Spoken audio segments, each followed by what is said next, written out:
सर्व हिंदूंना नूतन वर्षाच्या गुढीपाडव्याच्या मी अतिशय मनापासून शुभेच्छा देतो। आजचा दिवस आपण सगळे साजरा करतो आणि नागपूरमध्ये ही अतिशय चांगली शोभायात्रा संदीपजी आणि सर्व आमचे मित्र या ठिकाणी काढतात। अतिशय प्रचंड उत्साह आपल्याला या ठिकाणी पाहायला मिळतो।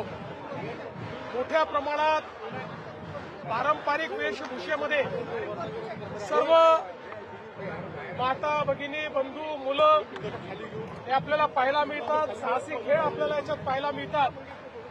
एक प्रचंड मोठा आनंद हा या निमित्ताने साजरा होताना आपल्याला पाहायला मिळतो आणि म्हणून मी देखील प्रतिवर्षी या शोभायात्रेमध्ये या ठिकाणी येत असतो। आजही आपण पाहू शकता याची जी भव्यता आहे ती कशा पद्धतीनं लोकांचा उत्साह आहे तो उत्साह आपल्याला पाहायला मिळतोय।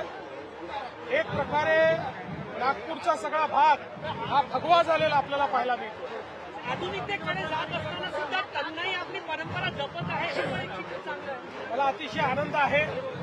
शेवटी आपले पंतप्रधान मोदीजी नेहमी सांगतात विकास भी और विरासत भी।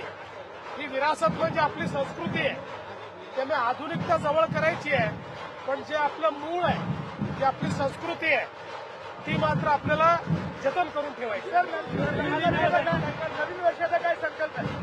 नवीन वर्षाचा संकल्प हा एकच आहे, आपल्या महाराष्ट्राला पुढे न्यायचं, महाराष्ट्रातल्या प्रत्येक व्यक्तीच्या जीवनात सकारात्मक परिवर्तन करायचं।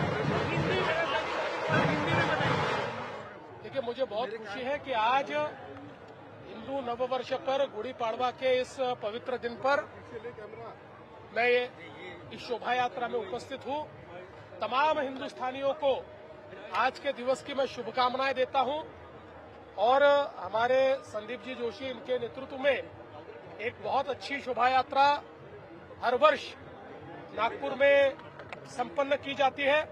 आप देख सकते हैं जो उत्साह है, नागपुर भगवा हो गया है और साथ साथ पारंपरिक वेशभूषा में हमारे सभी आयु के लोग इसमें शामिल है और एक बहुत सुंदर इस प्रकार का ये दृश्य हम सब लोग मिलकर यहाँ पर देख सकते हैं।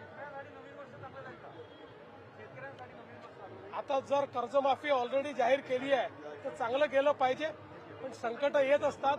एवढंच आहे, संकटामध्ये ईश्वरी पाठीशी आहे आणि ईश्वराच्या आशीर्वादाने आम्ही पाठीशी आहोत। केंद्र ने एडवाइजरी जाहिर की है एलपीजी को लेकर, क्या कहेंगे? मैं भी जो कल तक थी वो मुझे मालूम है, आज कोई जाहिर की होगी तो देख के बताऊंगा।